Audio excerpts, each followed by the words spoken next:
It's time for Real Talk with Cindy Barber. Stay tuned for conversation and information from her special guest. Now sit back and relax and enjoy Real Talk with Cindy Barber.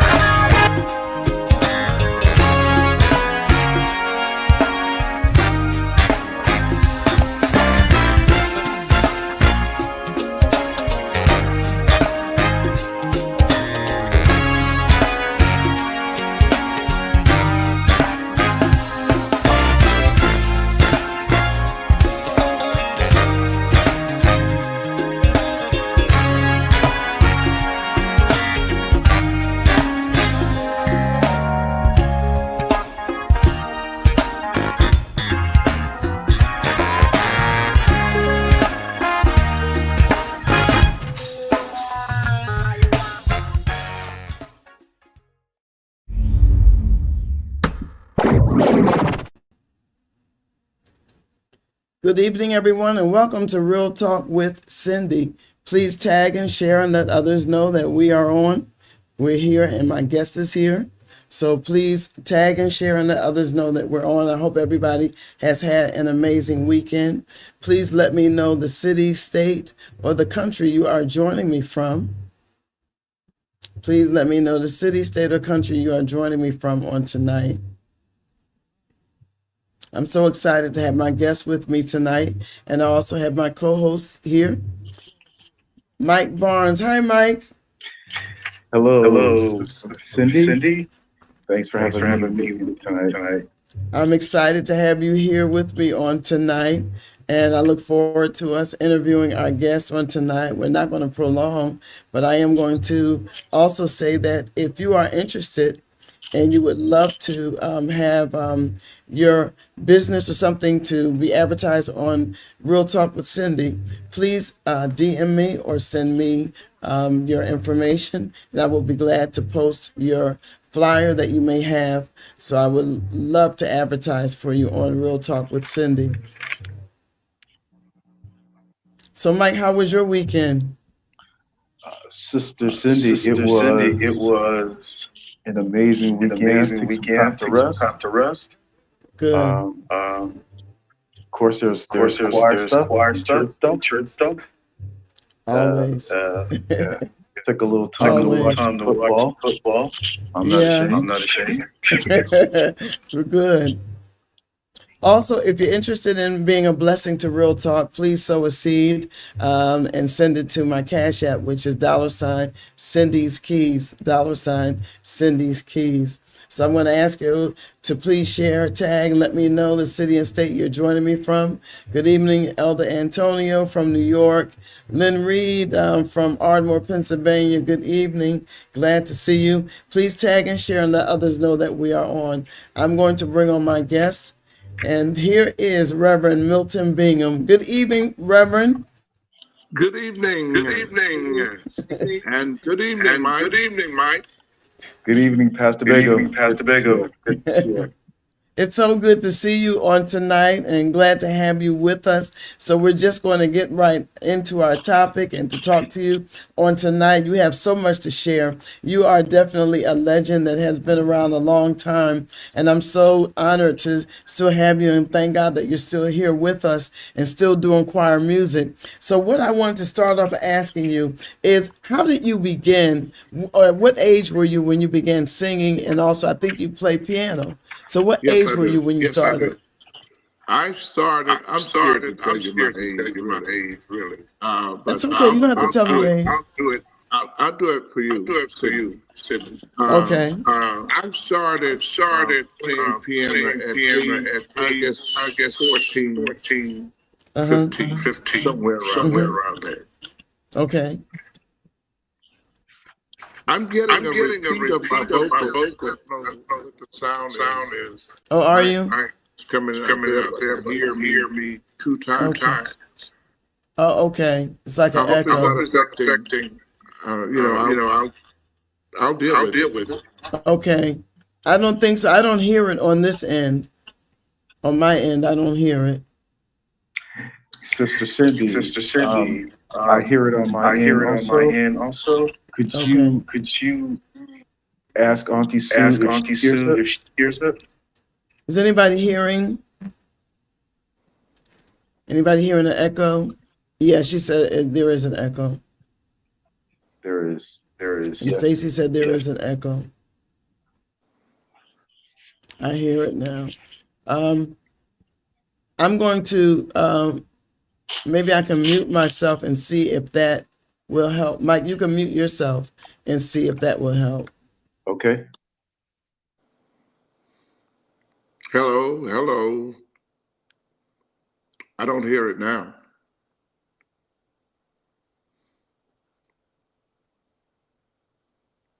You can go ahead and talk, Reverend. When you began playing and singing. I started. No, it started back again. The echo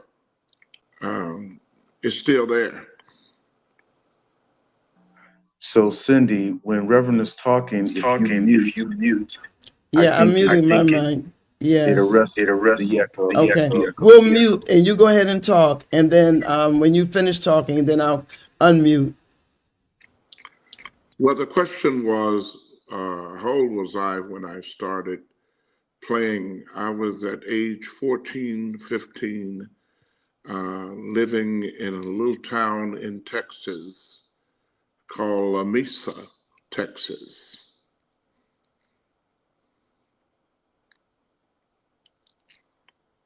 Okay. All right. Were you playing at a church? Were you playing for the choir? Or what basically were you doing? Yes. I was playing for my mom's husband, who was Reverend J.W. Sykes, and he pastored the Mount Olive Baptist Church in La Mesa. And I started playing for the choir, playing for everything. And I didn't know my mom knew I could play, because what I would do, I would slip into church and rehearse, and not knowing she would come to the church door, window, and listen to me rehearse. And one Sunday night, the musician that we had did not show up for church, and she came back. I was sitting in the back with my friends, as you know, young people do. And she came and said, "Milton, get up and go play." And I said, I called her, my dear, what? I can't. She said, "Yes, you can."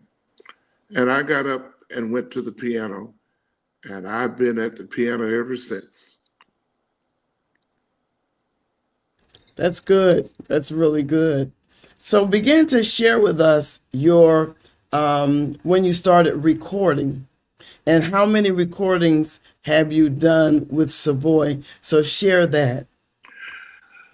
Oh boy. So some years later, I worked at a radio station in Tampa, Florida, WTMP, and I played music that I received from Savoy Records. So Fred Mendelssohn, who was running Savoy Records at that time, they heard about me because I was on the radio. John Daniels, who was the producer, heard about me, and for some reason they found out that I could play and sing, and they asked me to do an album for Miss Ida Maxey. I'll never forget it. I produced the album. John came to Tampa. I played for her, and da-da-da-da. And the next thing I know, I was in New York one summer, and I went by Savoy Records. Fred Mendelssohn offered me a job as director of promotion. I was excited and crazy to have a job, first of all. 2 years later, John Daniels left Savoy, and Fred walked into my office and said, "I'm going to make you producer for Savoy Records." And man, that was like heaven open up. My first album that I produced was that for a young lady from Houston, Texas, named Sarah Jordan Powell.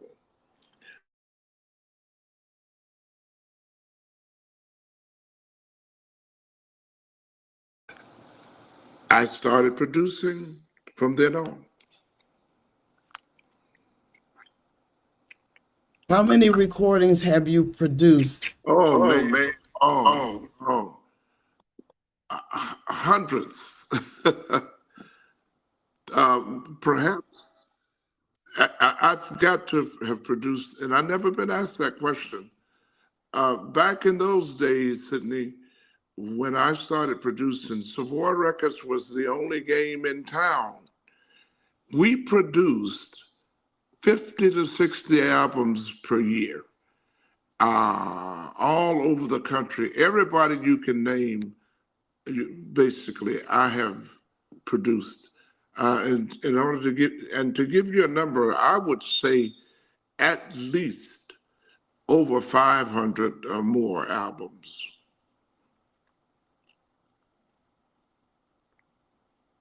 I just can't even imagine that. 500 albums, 500. Oh my goodness. It could be more than that. That is amazing. Mike, you have a question? All right, I'm going to mute for a second. Reverend, can you hear me okay? All right, I'm kind of dating myself, Rev, but I came in the Air Force. Well, I was stationed overseas. Now, first of all, I know that you were a Vietnam veteran. So I always want to take the opportunity to say thank you for your service. I know you were a Vietnam veteran. That was Thank you. Part of your journey. After you got your physical and all the good stuff, and my oldest brother was in Vietnam, so I got to tell you, man, hats off to my Vietnam vets.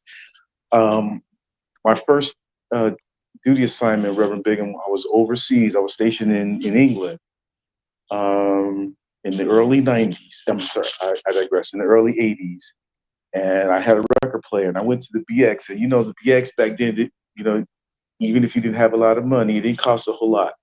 And I went to the BX one day.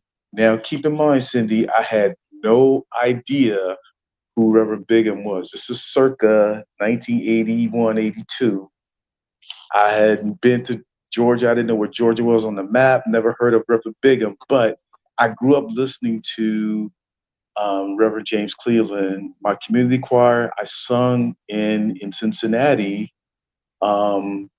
We sang a song called God Is, and it was just an amazing song. My little brother, Reverend, my baby brother, who went to heaven in 2016, sang with Dr. Charles Folk. I went to the BX and I just went nuts. I saw one James Cleveland album, and I bought it. A couple weeks later, I got some more money. I bought. By the time I was done, Reverend, I had 7 James Cleveland albums. I have them all. I bought them, Reverend, they're dated from 1979 to 1981. I still have them. 7 James Cleveland albums. And on the back, Cindy, producer, Reverend Milton Biggham, 7 James Cleveland albums. Now, fast forward, I come to Georgia in the early 90s, and I meet this legend, Reverend Milton Biggham, and I go, wait a minute. I started putting 2 and 2 together. Like, oh, this is the cat on the that produced Albertina Walker, Mississippi Mass Choir, Dorothy Norwood, Inez Andrews, James Cleveland. The list is long. So for those of you watching, we could stay here all night, but we will never get to the end of his accomplishments. To include, Reverend, I have a Donnie McClurkin New York Restoration Choir. You produced that project, am I correct? Yes, I did. Yeah, I got it. This is my collection. In fact, Michael, while you're there, there's a little story behind that. The New York Restoration Choir, Donnie was living in Detroit. I think he was going to the Winans Church. he came home to New York, came to my office, and he said to me, Milton, I want to record. I said, well, aren't you recording? He said, no. I said, well, Donnie, I want to hear some music. He said, I'll bring you some music. And a week passed. He came back and he had about 4 or 5 songs and he played them for me. And I was amazed because his sound was somewhere between New York and Los Angeles. And I loved it. And I said, Donnie, I love it. He said, well, will you record me? I said, yes. I said, do you have a group? He said, I got some singers. I said, well, do they have a name? He said, no. I said, let's name them. He said, what do you want to name them? And I said, let's name them a New York Restoration Choir. And there it was. And history was made there. That's amazing. Someone asked a question about, did you record the Davis sisters? No, I did not. I have to be honest. I wish I had. Mm-hmm. Also, the other question is, what were the most challenging songs that you had to produce? What was the most challenging song that you had to produce? I can answer that right away. We were in Chicago. I was there with Reverend James Cleveland and Albertina Walker. We rehearsed all week, and it was during the winter. The recording session was held, I think, one Friday night. We went to the church to do the session. Albertina Walker had caught a cold, and she couldn't sing. All the people at church, the choir ready, and the first song we recorded with she and James was, watch this, Please Be Patient With Me. We started, John Hasten was playing piano. They did the intro 2 or 3 times, the music intro, and she couldn't come in. She couldn't sing. And so James did the song without Albertina. And after the session, James was livid. He was so upset that she couldn't sing the song. So he came to me, after every session we go eat somewhere. And James Cleveland came to me and said, Milton, I'm so upset about the session and that Albertina couldn't. He said, man, I don't want to have anything to do with this session. He said, don't even call me about it. It's a mess. And da, da, da. So I'm left in the middle, not knowing what to do about this session. It was a great session. The song was a great song. And now James Cleveland does not want to participate in this, the finishing the album. So I had to deal with that for 2 or 3 weeks. Albertina was floored. She was messed up. So I called a friend of mine who was an engineer, Paul Serrano, in Chicago. I knew nothing about overdubbing in that time. Paul said, Milton, I can help you. He said, bring the tape to me. We can overdub Albertina on the set. I said, you could do what? How can you do that? He said, you just bring me the tape, the 24-track tape, have Albertina to come to the studio, and I'll show you what we're going to do. And what we did, if you've ever heard Please Be Patient With Me, you will notice that Albertina comes in first before James Cleveland. And the way we did that, because John Hasten and the musicians played the introduction 2 or 3 times, we put Albertina on the introduction with the musicians. And we overdubbed her, and it seemed like she was supposed to start the song off. And Wow. we started, please be patient with me. And it's a story that I can tell because I was so afraid as a producer that we was going to lose that song, and we didn't. And it became one of the biggest songs. It sure did.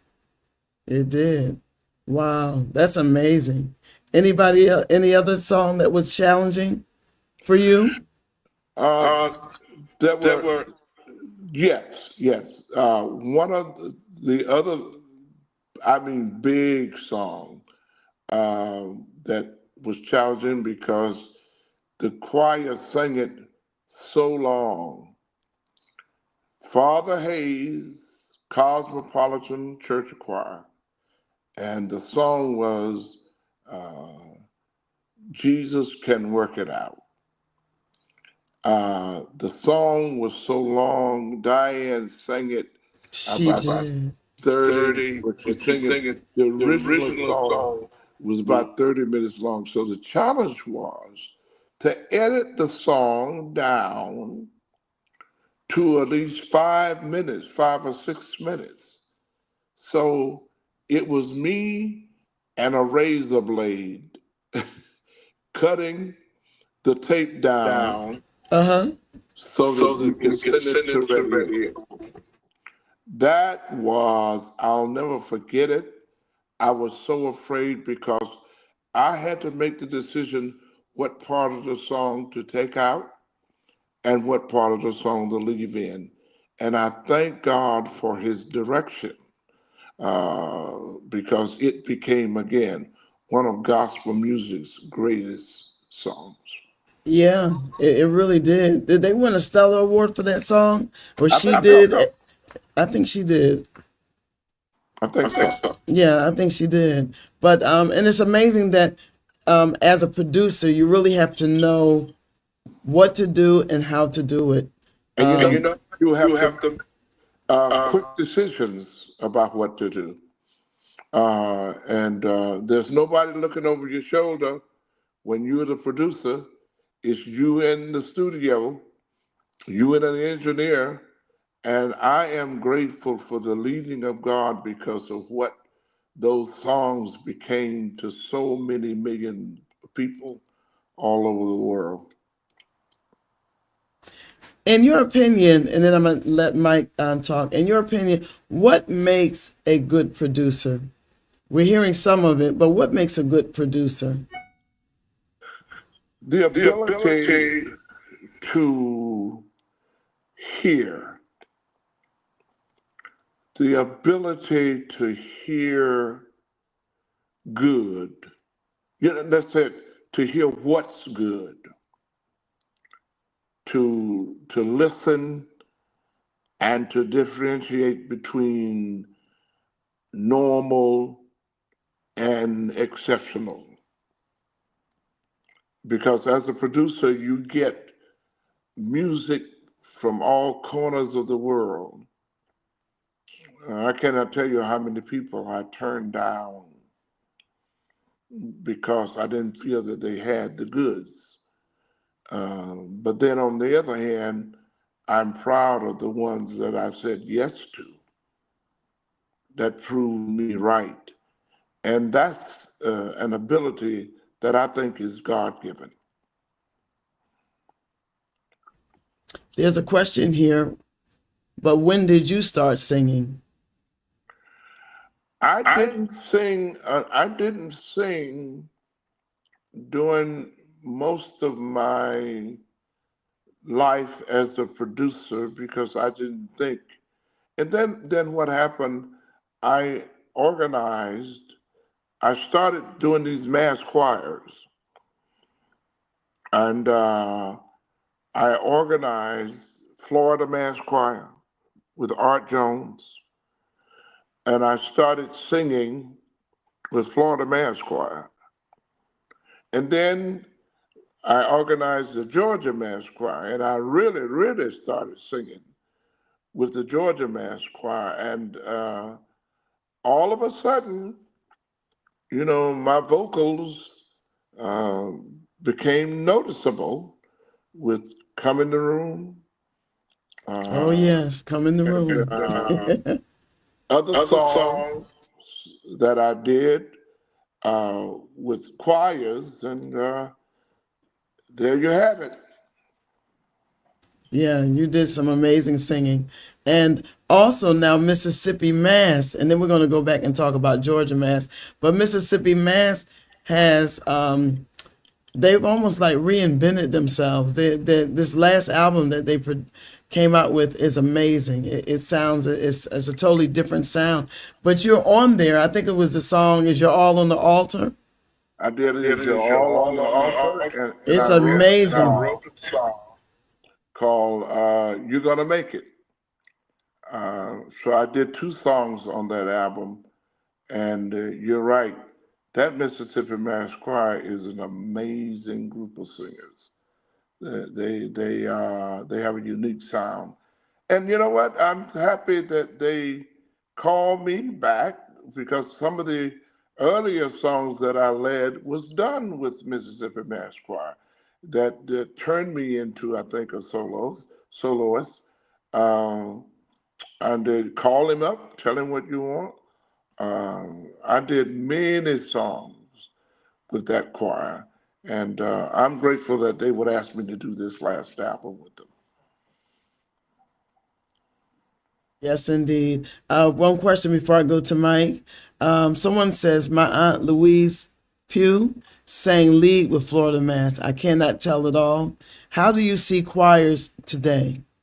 How do you see choirs today? By the way, I knew Louise Pugh. In fact, she sang one of my songs. I do remember her. Choirs today, I am encouraged that we might be looking at choirs coming back. There's a feeling in the air that they might be coming back because, there's really, for those of us who are church folks, in fact, I go to a church here in Orlando. They were using praise and worship singers as everybody was during the pandemic. But now on Sundays, they have brought the choir back, and there's about 50 or 60 people singing at Macedonia Baptist Church in Edenville, Florida. And my. When they sing, when that choir stand is full, there's nothing like it. And I'm hopeful that the choirs will come back. Yeah, I think they are. Someone said Louise Pugh was raised with me here in Promised Land in Swainsboro, Georgia, as Bertha Jones, Bishop Bertha Jones. Okay. There are 2 people on here that know you pretty good, and that is A. Jeffrey LaValle is on here. He's on here. Jeffrey LaValle is on here, the one and only.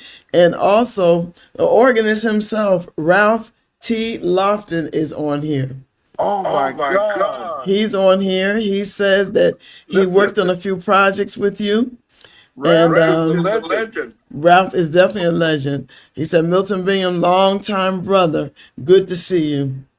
Oh, Good to see you too. Both of those guys are the top of my list. You're talking about somebody that I adore. That Jeffrey LaValle? Oh, man. Yes. He's got God-given fingers and ability. And Ralph.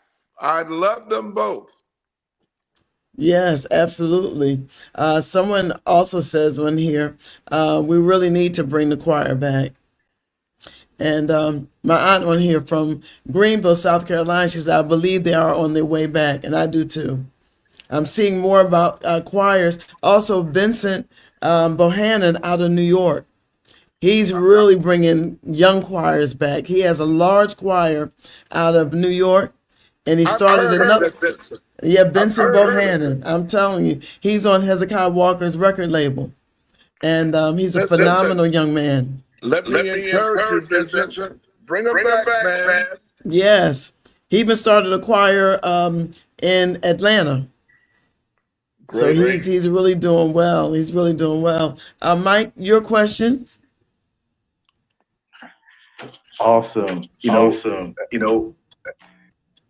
Rev, you talked a second ago about Jesus can work it out. No, I'm going to go back again because there's so much trivia. I use the word loosely. There's so much history, Cindy, in this gentleman that we could be here all night. So I was getting ready to go into the Air Force, Reverend. It was 1981. I'm in the kitchen, turn on the radio, and Jesus Can Work It Out came on the radio. That was about 80, 81. It was a brand new song. Again, I'm dating myself, but it was a brand new song. Again, I would have never dreamed in a million years that I would have the opportunity to work with the man that produced that song. Back then, Cindy, we could say songs like that. Oh, that was the jam when it came on the radio. It was the jam. So and again, we're talking about some stuff tonight, Cindy, that honestly, the gospel world, even those accomplished gospel artists that are out there doing their thing in the contemporary traditional world won't know. They will not know unless they tuned in tonight. They won't know. No. Yeah, I agree. You know what? I am very, very thankful, guys, that the Lord has allowed me to become part of the gospel music story in America. I feel so humble.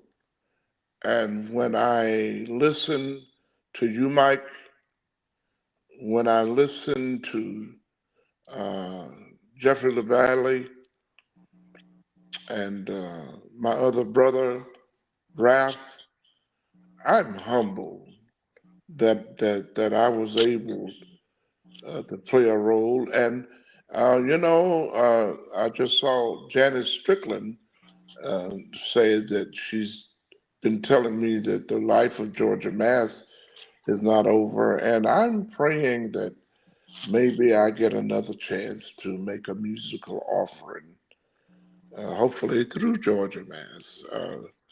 That was going to be my question to ask you about Georgia Mass. Is it over, or we don't think so. We really think that there's more. They came on the scene also when Whitney Houston was here with the movie. So I just believe that it's not over. Well, we were in Atlanta this past December, the 15th of December. We did a concert, Georgia Mass, at the Zion Baptist Church, Reverend Beckham, and I think it was broadcast. Yes, it was. And it felt so good. And so, a lot of our members are original members. And I think I'm going to put out the clarion call because we need some younger people to stand up and have the energy to do it. And we might come back and do a session. I think that would be great. That would be great. And also, my co-host sings with Georgia Mass. Yes, he Who's does. with me tonight. One of my strongest tenors. Yeah, he sings with you. But I just don't believe and people are saying it's not over. And I believe that it'll be a time to where, and timing is everything. Timing is everything. So I believe in God's time that you'll be able to produce an album and even to do that clarion call that you're looking for younger singers. Because there's some singers that would love to be a part of that choir. Well, I'm thinking really hard about it.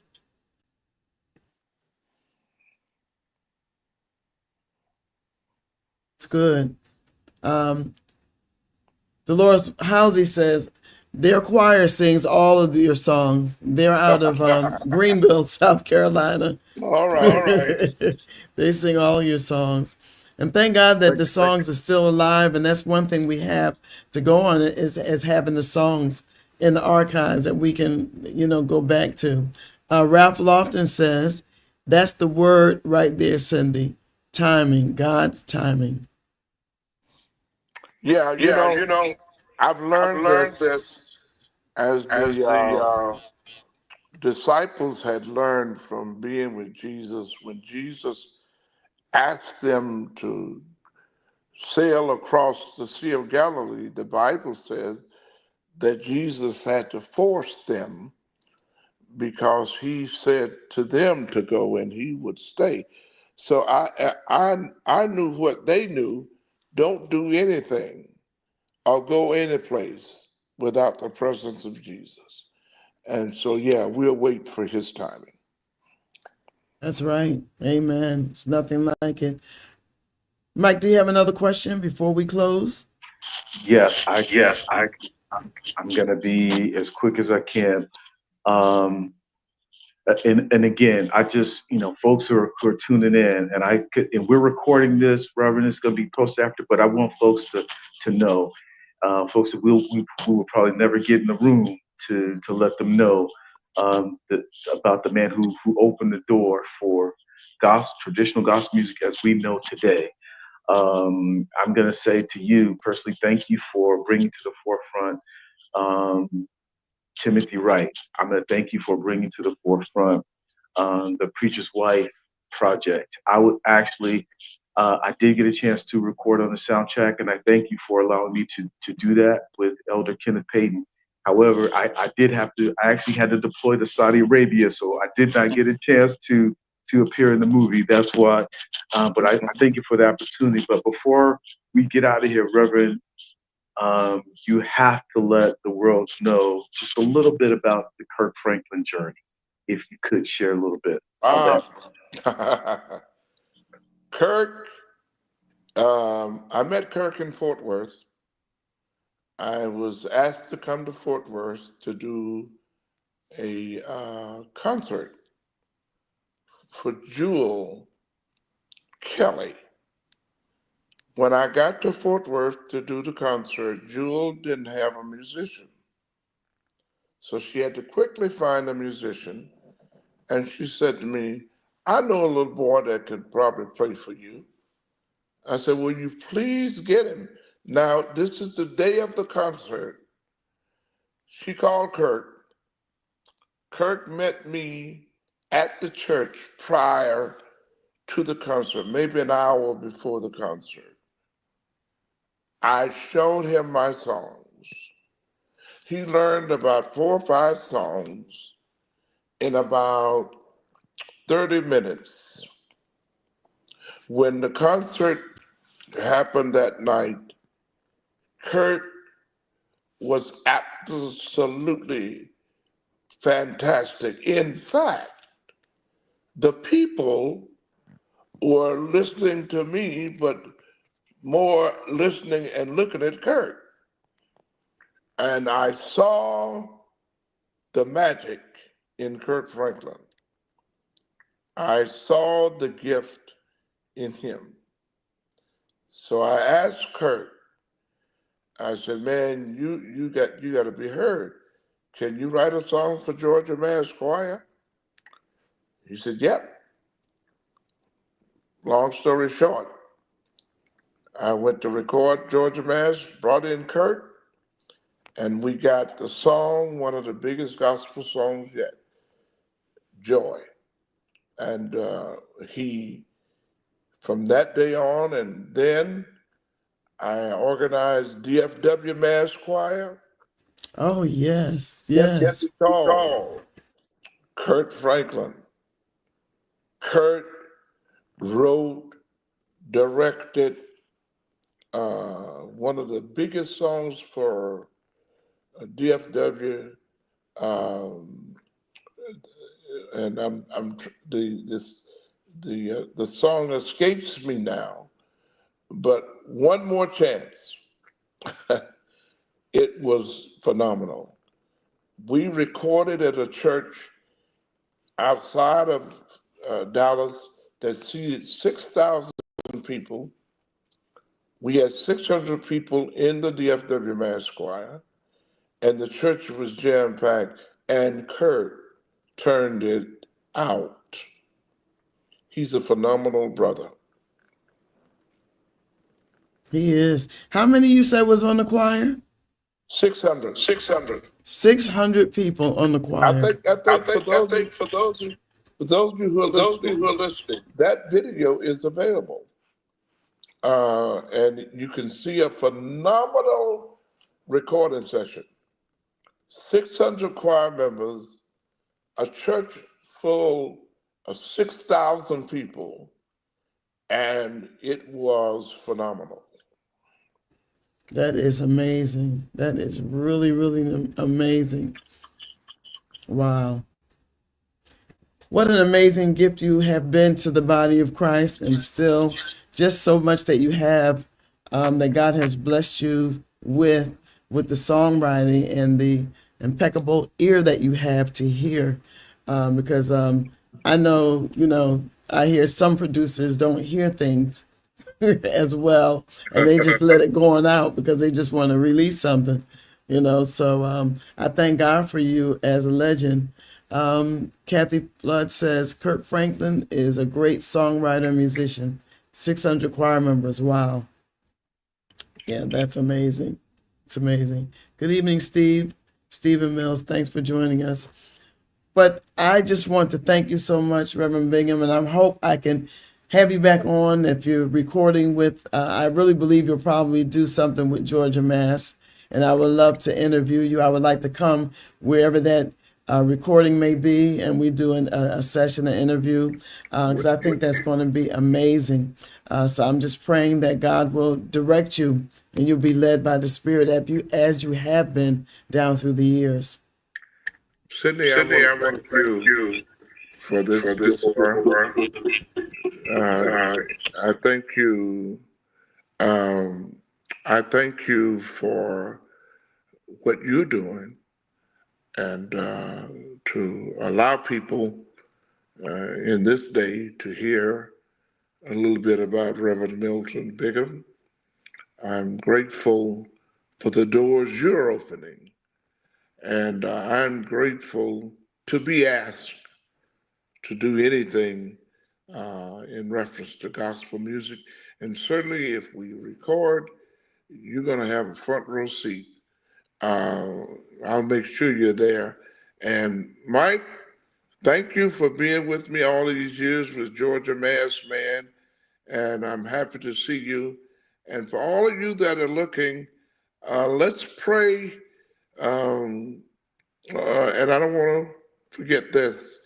Let's pray for Los Angeles. Yes. And pray for the peace of Jerusalem, as the Bible tells us to do, and that God's will outweigh, and it will, man's will on earth.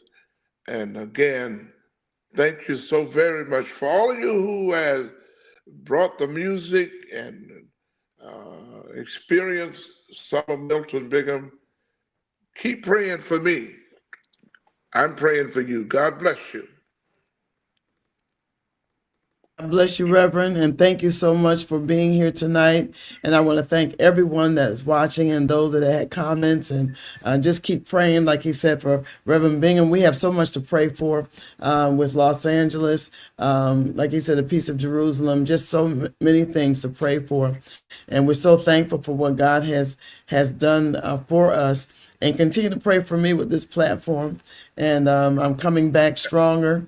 And I just thank God for what he's doing and the doors that he has opened. I'm going to be traveling sometimes and going to different places to interview people. So I'm looking forward to being able to interview Bishop. I said Bishop. I meant to say Pastor Bingham again, to be able to interview him again with the Georgia Mass Choir.